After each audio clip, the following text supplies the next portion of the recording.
Shalom kekasih Kristus. Hari ini kita telah diberi kesempatan oleh Tuhan untuk mendengarkan renungan. Mari kita gunakan waktu ini dengan sebaik mungkin. Selamat berjumpa dan salam waktunya mengalami terobosan. Pada perjumpaan hari ini saya berharap saudara, para pendengar melekat dalam Tuhan dalam keadaan tidak kurang suatu apapun dan dapat menggunakan waktu-waktu yang ada sebaik mungkin. Mari kita berdoa.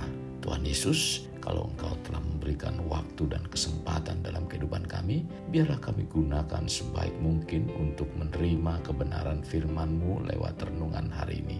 Tuhan, urapi hamba-Mu agar apa yang disampaikan menjadi satu benih yang sangat baik dalam kehidupan iman percaya kami. Dan benih itu dapat menumbuhkan, bahkan menghasilkan buah-buah yang menyukakan Engkau melalui pikiran, perkataan, dan perbuatan kami, Tuhan. Tuhan, masih banyak hal yang harus kami kerjakan dan masih banyak pula waktu yang Tuhan berikan dalam kehidupan kami sehingga kami dapat menggunakannya sebaik mungkin. Tuhan tolong mampukan kami untuk kami dapat melakukannya dengan baik. Ini doa dan permohonan kami dalam nama Tuhan Yesus kami berdoa. Amin. Melekat dalam Tuhan bertema masih ada kesempatan. Firman Tuhan terdapat dalam kitab Efesus pasalnya kelima ayat 16. Demikian firman-Nya. Karena itu, selama masih ada kesempatan bagi kita, marilah kita berbuat baik kepada semua orang, tetapi terutama kepada kawan-kawan kita seiman. Dalam menjalani proses kehidupan, setiap orang pasti akan menemui banyak kesempatan, entah ingin meraih kesuksesan maupun memperbaiki kesalahan.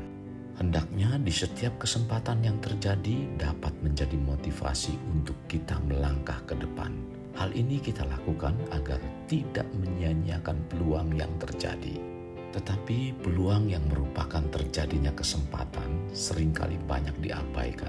Sebab dalam benaknya masih ada pikiran bahwa kesempatan lain masih ada untuk meraih kesuksesan atau memperbaiki kesalahan. Tetapi sampai akhir berharap munculnya kesempatan itu untuk terulang tidak kunjung datang karena kesempatan tidak selalu datang untuk kedua kalinya.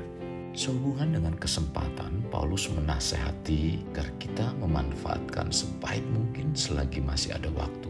Paulus menyampaikan ini kepada Timotius dalam 2 Timotius 4 ayat 3. Karena akan datang waktunya, orang tidak dapat lagi menerima ajaran sehat, tetapi mereka akan mengumpulkan guru-guru menurut kehendaknya untuk memuaskan keinginan telinganya. Kekasih Kristus, memang untuk mengalami perubahan dalam hidup baik secara jasmani maupun secara rohani tidak mudah, walau Tuhan masih memberi kesempatan pada kita. Karena untuk mencapainya pun bukan dengan berpangku tangan, melainkan melangkah dengan penuh ketekunan dan kreatif dari tahap demi tahap. Timotius ketika menerima nasihat dari Rasul Paulus, ia meresponi dengan baik dan melakukan kebenaran Allah tersebut. Timotius harus menguasai dirinya dalam segala hal. Timotius sabar menderita dalam menjalani perintah Tuhan, yaitu melakukan pemberitaan Injil dan dalam menunaikan tugas-tugas pelayanannya. Kehidupan ini digambarkan seperti sebuah pertandingan. Pemenangnya bukan siapa yang duluan sampai di garis finish, tetapi siapa yang mengakhiri pertandingan dengan baik. Dalam arti, selagi masih ada kesempatan, kerjakanlah setiap kesempatan yang Allah berikan dengan baik. Paulus sendiri telah mencapai titik akhir dan ia berhasil memelihara imannya.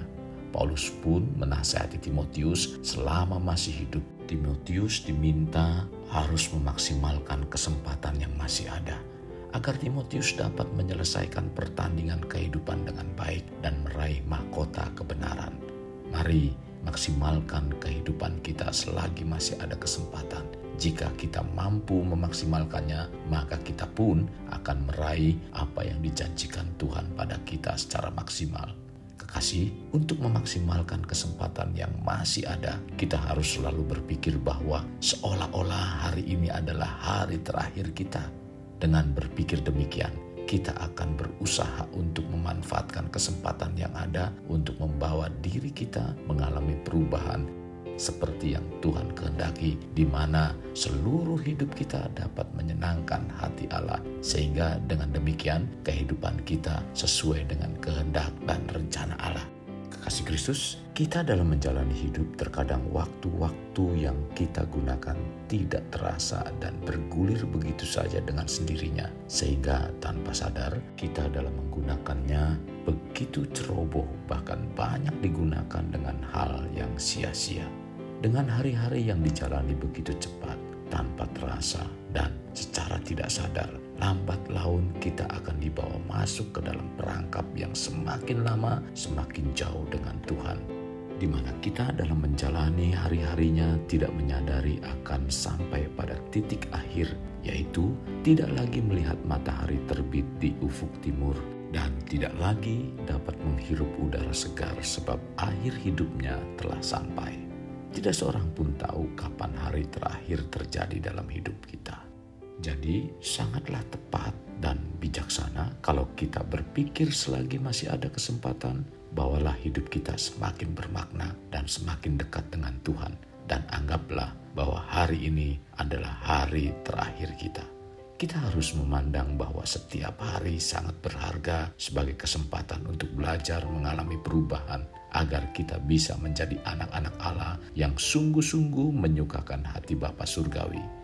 Kalau kita berpikir bahwa hari ini adalah hari terakhir kita, maka hari ini menjadi hari yang sangat berharga.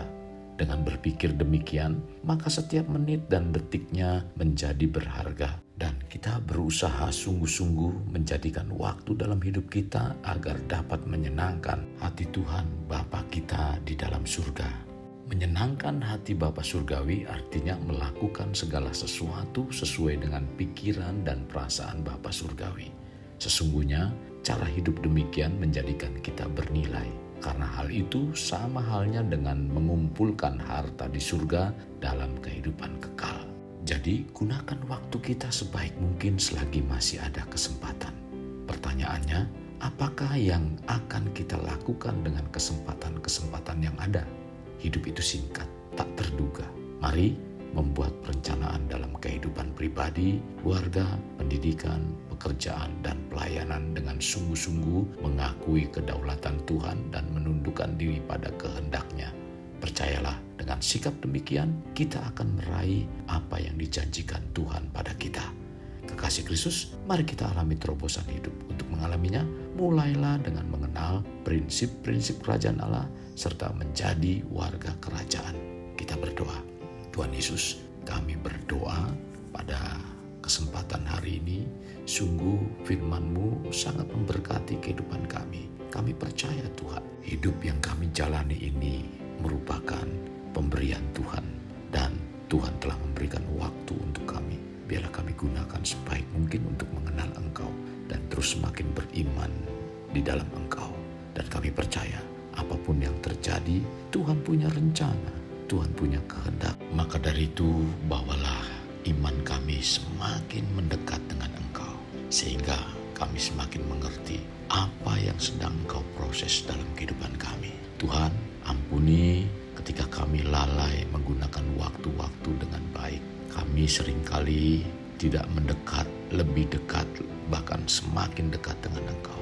Tetapi kami semakin menjauh karena persoalan yang kami hadapi. Justru Tuhan sedang berkehendak dalam kehidupan kami ketika kami menghadapi persoalan.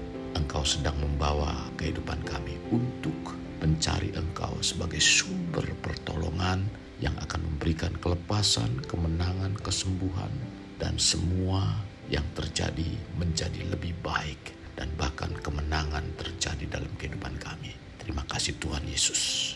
Kami percaya apa yang kami panjatkan, kami doakan, kami akan meraih janji-janji itu. Sebagaimana Tuhan berjanji adalah ya dan amin. Ini doa kami, dalam nama Tuhan sekalian berdoa. Amin. Kasih Kristus, mari kita akhiri dengan mengedahkan kedua tangan kita. Terimalah anugerah berkat dari Allah Bapa, kasih sayang daripada Yesus Kristus, dan persekutuan dengan Roh Kudus yang mencurahkan berkat secara rohani, berkat secara jasmani, dan berkat secara ekonomi. Di mana berkat Abraham, berkat Ishak, berkat Yakub dicurahkan dan dilimpahkan dari saat sekarang sampai Maranatha tiba, dalam nama Tuhan Yesus. Amin. Sampai jumpa di renungan berikutnya. Tuhan Yesus memberkati. Jangan lupa like, share, dan subscribe.